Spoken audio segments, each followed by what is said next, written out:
샬롬, 반갑습니다. 바이블 투어 71차입니다. 에스겔 1장부터 11장까지 읽도록 하겠습니다.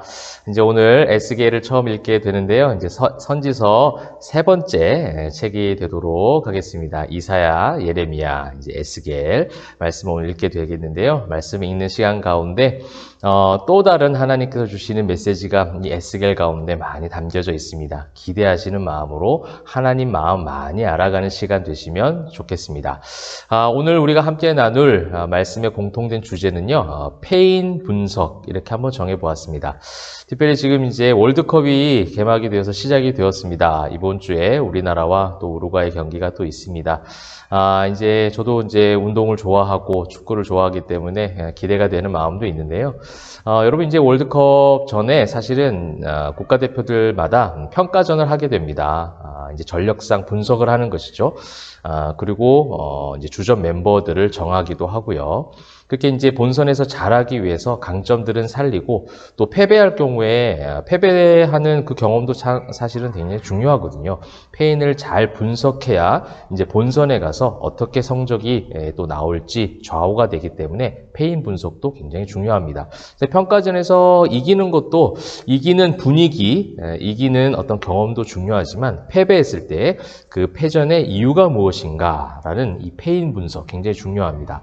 제가 이 말씀을 드린 이유는요, 이 에스겔 말씀이 그렇습니다. 이사야는 남유다가 멸망하기 전에 점진적인 멸망을 보여주고 있는 남유다의 상황 가운데에서 활동했던 선지자죠. 겉으로 보이기는 번영의 모습이고 겉으로 보이기는 좋아 보이고 아무 문제 없어 보였지만 계속해서 점진적으로 영적인 추락을 하던 그런 시기에 이사야가 말씀을 선포했습니다. 또 예레미야는요, 실제로 이제 이스라엘 또 남유다 예루살렘이 함락되어져서 포로로 가는 시기 가운데 활동했던 선지자로서 눈물의 선지자, 애통하며 울고 하나님 앞에 그렇게 사명을 감당했던 선지자의 모습이었다면 이제 에스겔은요, 포로 생활 중에 이제 활동했던 선지자로서 또 이 성경을 기록을 했다는 거죠. 여러분 이 에스겔 성경은 이제 에스겔이 저자라는 것에 대해서 거의 어떤 논란의 여지가 없습니다. 1인칭으로 내가라는 표현을 이제 1장부터 사용을 하죠. 그리고 이제 에스겔이란 이름의 뜻은요, 하나님은 강하시다. 좀 더 엄밀히 말하면 하나님이 강하게 하실 것이다 라는 이름을 가지고 있습니다. 그럼 이스라엘은 아까도 말씀드렸듯이 이미 패망한 모습입니다. 패배한 모습이에요. 포로로 잡혀가서 포로 생활 중에 있습니다. 패배감에 휩싸여 있는 그들에게 에스겔이라는 이름을 가진 선지자를 하나님은 세우셔서 하나님이 강하게 하실 것이다 라고 지금 간접적 메시지를 주고 계십니다. 사랑하는 성도 여러분, 우리가 그래요. 패배하고 싶지 않아요. 그죠? 지고 싶지 않습니다. 늘 이기고 싶죠. 그래서 어린 시절에 많이 들었던 기도가 그거 아닙니까? 머리가 될지언정 꼬리가 되지 않게 해달라고. 여러분, 그러나 우리가 살면서 어떻게 계속 머리만 되고 1등만 하고 승리만 할 수 있겠습니까? 인간의 삶이란 그렇지 않은 것 같아요. 패배할 수 있고 넘어질 수 있고 실패를 경험하기도 합니다.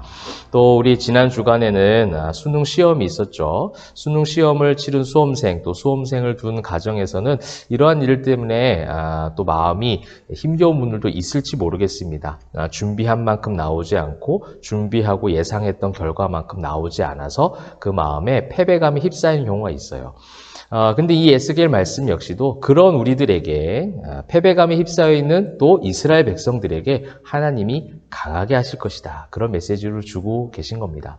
이 바벨론 왕 느부갓네살이 예루살렘을 이제 2차 침입을 했을 때 여호야긴 왕과 방백들 그리고 많은 백성들과 함께 바벨론으로 포로로 잡혀갑니다. 시드기야 왕 때 함락되기 전에 이미 그 전에 포로로 일부가 잡혀가요.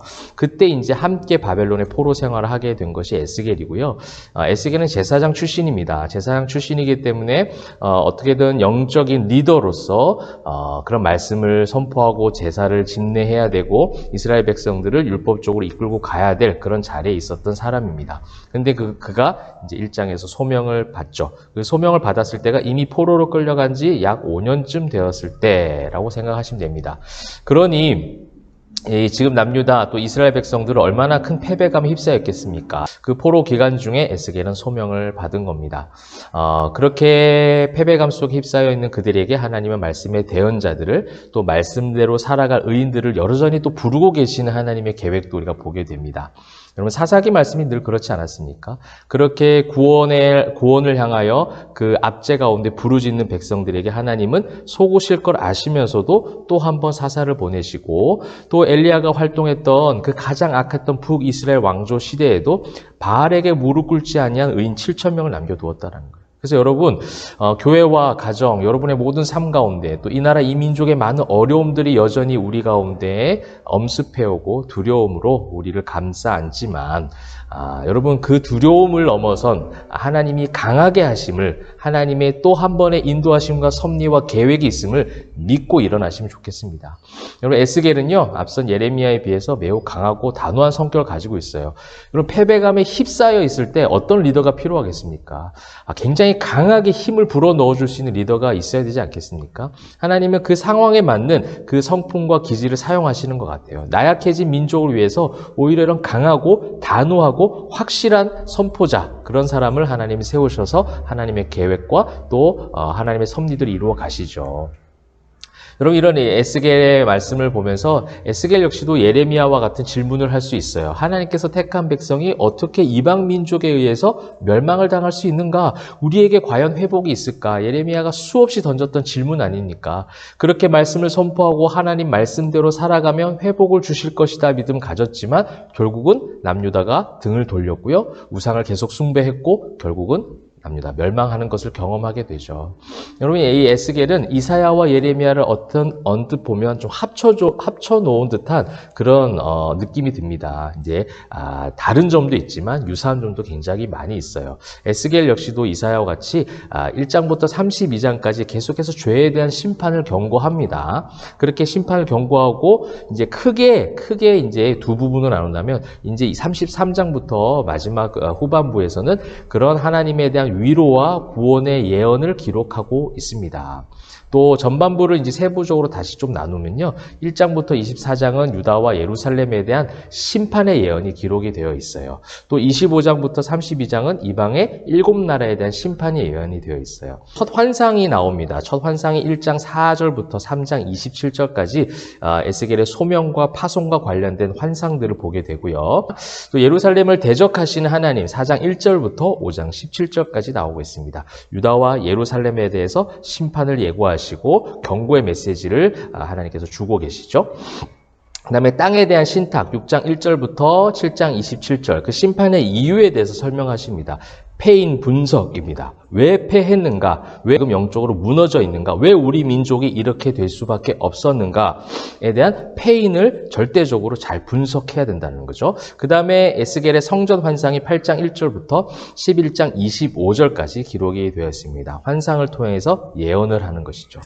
자, 오늘 우리가 이 에스겔 1장부터 11장까지의 말씀을 읽으시면서 제가 이제 공통된 주제를요, 패인 분석이라고 했습니다. 포로가 된 이후에 패배한 상태, 그 상태에서 다시금 하나님은 에스겔을 통해서 하나님을 바라보도록 민족을 이끌고 계십니다. 저와 여러분, 삶의 모든 일상 가운데 늘 승리만 있을 수는 없어요. 늘 인간적으로 좋은 일만 있기를 바라지만 그렇지 않은 것이 현실입니다. 그러나 그 속에서 패배의 순간 가운데서도 패인을 잘 분석하고 다시금 하나님을 바라보면 또 한 번 하나님은 회복과 승리의 길로 인도하신다. 그 믿음을 가지고 오늘 하루도 힘을 내시고 승리하시면 좋겠습니다. 그런 오늘 하루가 되시기를 주님의 이름으로 축복합니다. 기도하겠습니다.